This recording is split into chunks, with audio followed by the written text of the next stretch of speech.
Safi. Mtazamaji, jana nilikuambia kwamba William Samoei Ruto kama hayuko hapa nchini Kenya juu ya gari akifanya campaign, utapata kwamba ametoka nje ya Kenya.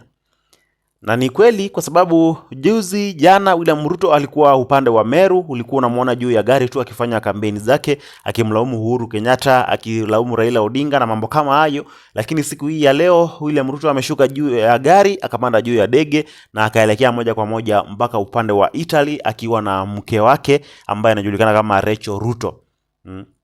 Alafu mtazamaji wangu, mahali ambapo ameenda huko Italy, ameenda kufanya kile ambacho alikuwa anasema kwamba marais wa Afrika wanabeba ufala kwenda kukaa kwa meza moja, marais kama 20 wa Afrika, alafu wanakaa kwa meza moja kumsikiliza rais mmoja. Unaona mtazamaji wangu, sasa William Samoei Ruto ameenda, ama kama vile unaona hapo kwa screen, Ruto joins 28 of states for Italy Africa Summit. Unaona mtazamaji wangu, sasa William Samoei Ruto, ndio maana hata kuna gazeti moja la Marekani inaitwa the Blue Bank ama inaitwa, nadhani nitakuwekea hiyo picha hapo uione. Walikuwa wanasema kwamba William Samoei Ruto ni mtu ambaye anapenda kuzungumza sana, anazungumza mambo mazuri, lakini ikifika mahali ya kuzitimiza, sasa hapo ndio kutakuwa na kizungumkuti. Hebu sikiliza Ruto vile alikuwa anasema kuhusu marais wa Afrika kufanya summit huko nje ya Afrika. The positive thing is that there is a realization that it cannot continue this way. We have what it takes to fix it.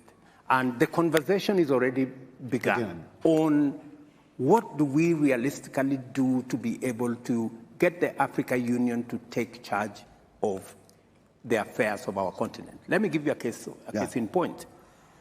We decided, for example, that we are going to assemble our market using the Africa Continental Free Trade Area market. Yes, that's good ecosystem. Yeah.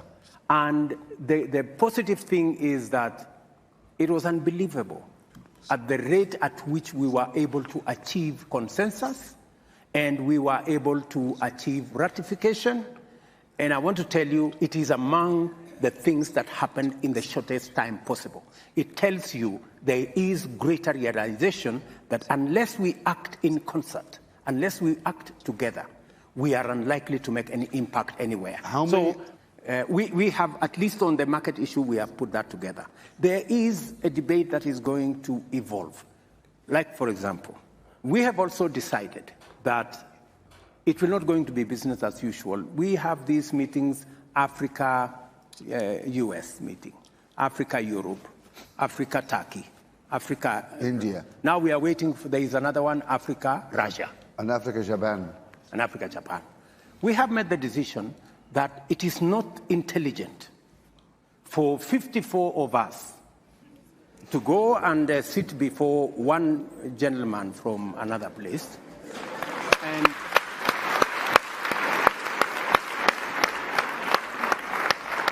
I mean, and sometimes we are mistreated.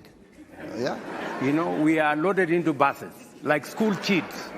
You know, and it's not right. Well, you are summoned, you know. It's not right.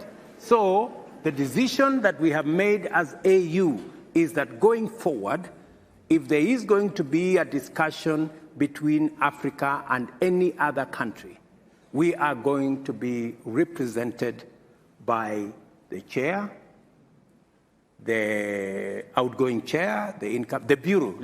Chair of the commission or the chair and the chair of the Rex, and we have 5 Rex. That should be sufficient for, I mean, a meeting of maybe 6, 7. Yeah. That should be able to represent Africa, and that is the position I am taking as the president of Kenya. For any other meeting that we are going to have with all these requests, that we have a meeting between Africa and one other country. We respect the sovereignty of others. I think to ask for reciprocation is not to ask for too much. No. And for us to agree that let us have this kind of setup. The only, because I had a conversation with President Kagame, and he actually led that particular position. I have had a conversation with Prime Minister Abiy. He believes very strongly that that should be the position of our continent. Because, as you have said, if we don't respect ourselves, nobody is going to respect us. And we should be able to take that kind of decision. Yeah. And part of that respecting ourselves is when we say African problems, African solutions. We must be serious about the solutions. It cannot be rhetoric. It cannot be talk. It must be accompanied by what realistically and practically we are doing. And what is our capacity? Yeah. No, this is wonderful, but just one question. Why are you having this discussion in closed rooms? Why don't you bring civil society, all those people in this discussion? So mtazamaji wangu, huyo ni William Samoei Arap Ruto akizungumza, lakini sisi hatuna shida naye kwa sababu tumeshamuelewa. Sasa William Ruto ameelekea huko Italy, kama vile unaona hapo kwa screen. Ruto joins 28 heads of state for Italy Africa Summit. State House spokesperson Hussein Mohammed on Sunday, January 28, announced that President William Ruto was departing for Rome, Italy. According to from the State House, the president will be joining 20 Africa heads of state for the Italy Africa Summit. President William Ruto had earlier remarked that during the sideline of the summit, Ruto ambaye nilikuwa nimekuambia kwamba kama hautampata juu ya gari basi utampata akiwa amesafiri kuelekea upande wa ama nchi ya Kenya. Na si umeona jana juzi amekuwa upande wa Meru, lakini si umeona sasa amepanda ndege ameondoka hapa nchini Kenya. Amekuwa upande wa Italy, mahali ambapo alikuwa amesema kwamba marais wa Afrika wanatumika vibaya kwenda kukaa kwa meza moja, waangalie mtu mmoja ambaye hatakuwa anawaongelesha. So kuna tofauti kubwa wakati ya kuzungumza na kufanya, mtazamaji wangu. Kuna tofauti kubwa kati ya mtu ambaye anazungumza kusema hivi na hivi na hivi na hivi na vile mtu anafanya vile anazungumza.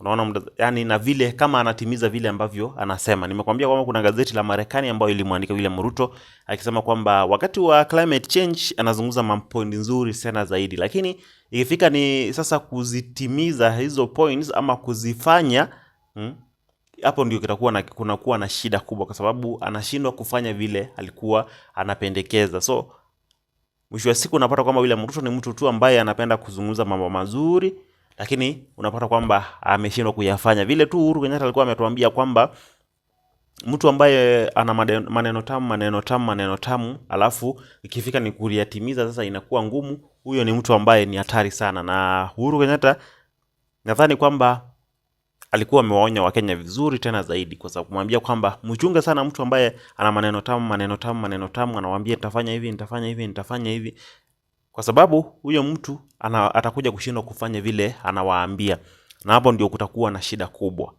Unaona mtazamaji wangu? So hivyo ndio William Samoei Ruto alifanya upande wa mtazamaji wangu, ama William Samoei Ruto tayari ameweza kutoroka hapa nchini Kenya tena kuelekea upande wa Italy.